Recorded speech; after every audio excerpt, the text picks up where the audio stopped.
Oh, this is going to be... Okay. Hey guys, it's been Alex, and this is going to be a video that is going to piss a lot of Tana fans off, but I really don't give a fuck at this point because the actions that she has done kind of just, like, don't matter. So Tana is racist. I don't care what anybody says. I don't have to be a person of color to see racism, and Tana is racist. But her apology was only made because she got called out. And as I've said time and time again, Tana has been forgiven for too many mistakes. And she's a grown woman, okay? And grown to me is you're out of your parents' house, you pay your own bills, you pay your own phone bill, house bill, etc., rent, etc. Grown is not, like, grown to me is not living at home and your parents pay everything for you. No, like, I think most people, 23, 24, 25, in that range, are grown if they're out and on their own, okay? With the significant other just by themselves. Much more power to them, but they're by themselves without friends or significant other. And I watched Tana since 2017 all the way up to probably about end of 2015 all the way up to end of about 2017. And I personally stopped watching Tana because of how much she's changed in general.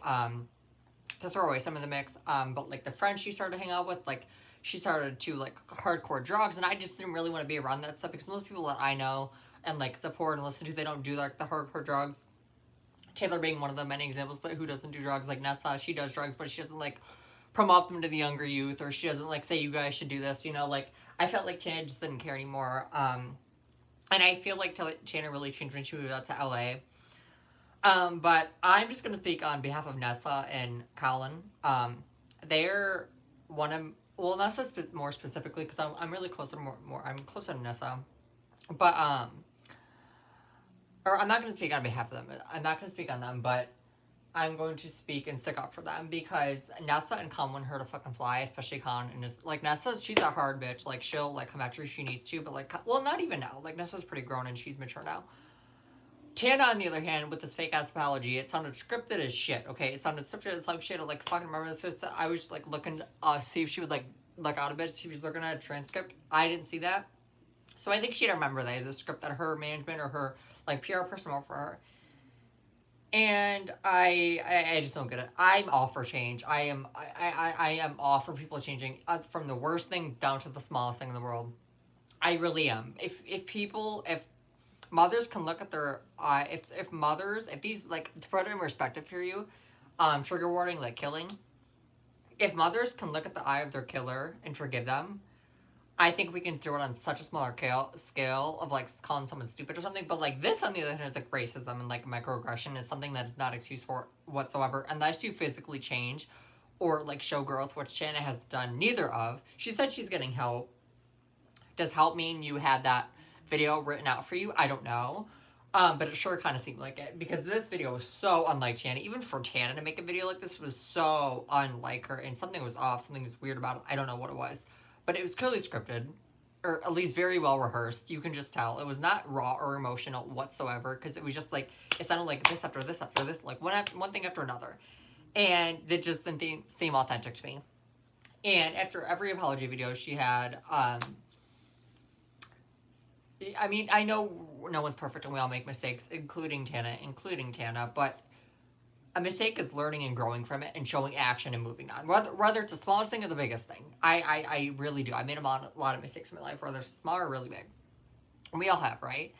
But if you show action and you prove that you have grown from your mistakes, I'm not going to hold a grudge against you. You know, no matter what it is. Like, there's people that said, like, homophobic shit to me when I was younger. And if they apologize and show growth, which not many people have because they just don't care, they forgot or whatever, but I got a list of names and yours isn't running light, honey. If you got the liquor, maybe do reference, props to you. But I really do. I have, like, a mental note in my mind of, like, who said homophobic shit to me, like, who, like, there's a lot of people, or, like, that I think, whether it's in my mind or they really did. I have a mental note in my head. But this video isn't about me. I have talked to Nessa. Nessa and I have been friends for, I think, 2 or 3 years now. She added me back, well, we talked on Instagram DM, and then we talked on Twitter, and then she added me back on Snap. Nessa has always responded to me. Okay. From the start. She still does. I actually just, well, I like posted on my story. They haven't opened them yet. Neither of them have opened them yet. But I'm just going to show you, like, hold up. I'm trying to, like, cover everyone's name, like, everyone's story. But, like, literally, there they are right there. And, I don't know, I'll probably have a screenshot. But, to me, Tana needs help. I think she used the excuse of, this is how I was raised. Tana, I was never raised, like, about, like, gay people growing up. I had to come over that as my own person, as my own self. And I couldn't tell my pet before he passed away. That is one of my biggest regrets in life, is not telling him. The most exciting person I've ever met was him. And, I never got to tell him before he passed away. And I really regret it. And I can't believe that people like Tana are spewing bullshit out and performative activism, and people are like taking it in. Now, I know I have privilege. I know I'm white. I know I have white privilege. But that doesn't excuse me for sticking up for Nessa and Colin. I have had Trump supporters block me and on me on Snapchat for posting about Black Lives Matter. I don't give a shit. I post about it on Twitter, my Instagram story. I have a lot of people blocked my Instagram story, like my main Instagram story, so that's why probably the majority of you who are watching this, and if you like went to my high school, you probably didn't see that. But there's this highlight, like I will literally show you. There's a highlight on my Instagram of like Black Lives Matter. Like here it is. Like here's my account, right? And then here's like Black Lives Matter. And then I was posting all of this because they've had enough. They had enough. And with Tana being the way she is, I have seen no change from her.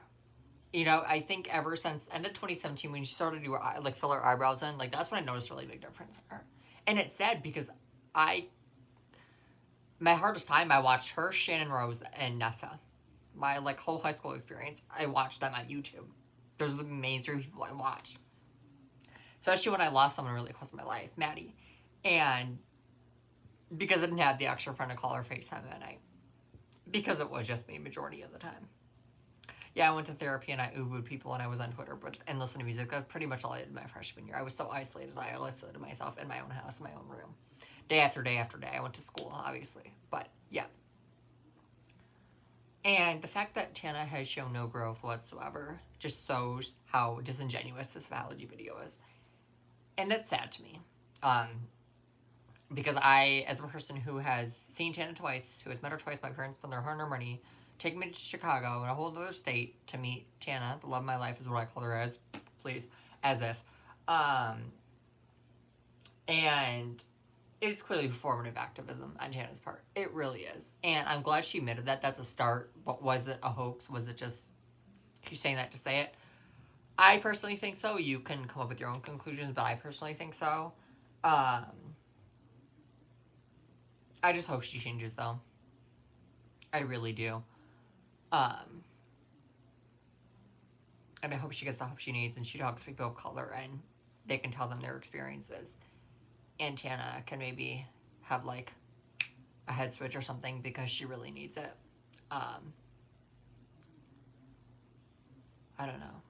And Amari, like, when I met Amari, he was the sweetest person ever. He came up to me and he was like, "Are you mad?" or something like that. I forgot exactly what he said, but I met Tana's friends, and like I said in like a video like 2 years ago, the only friends that I used to like Tana talks to was really Bella and Amari, but really I don't really like Bella anymore, so Amari's like the only one that I like.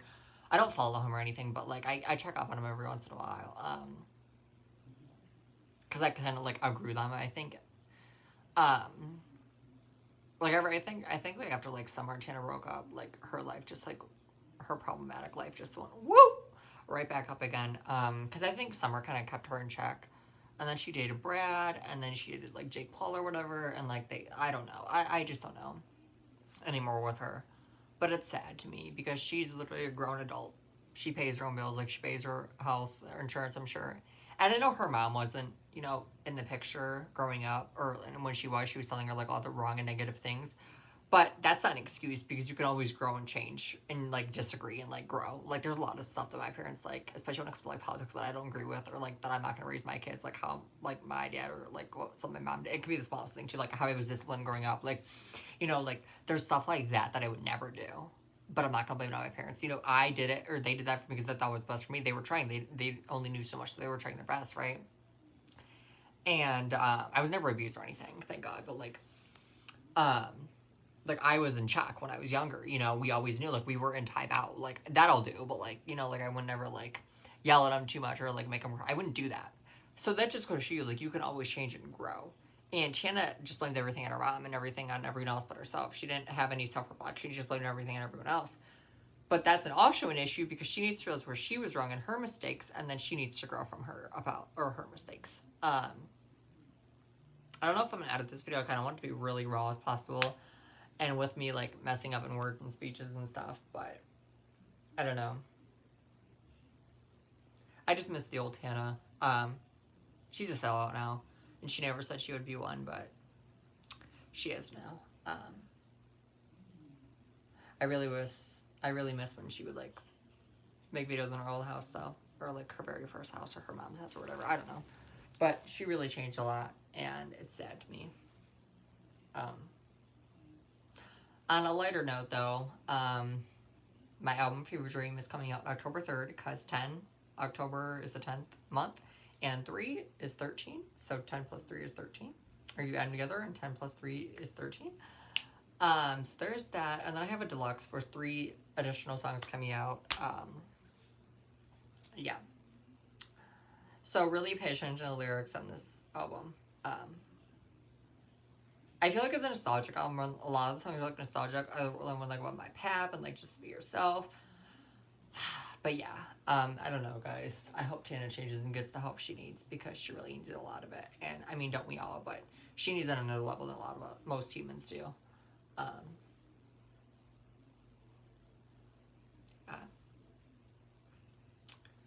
So Tana, your apology was fake as fuck, and I think you need to get the help. And this is coming from an OG ex-fan of yours. Because you need it. Very, very deeply. So guys, I think I'm going to end this video here. Don't forget to comment, like, and subscribe, follow me on my social media.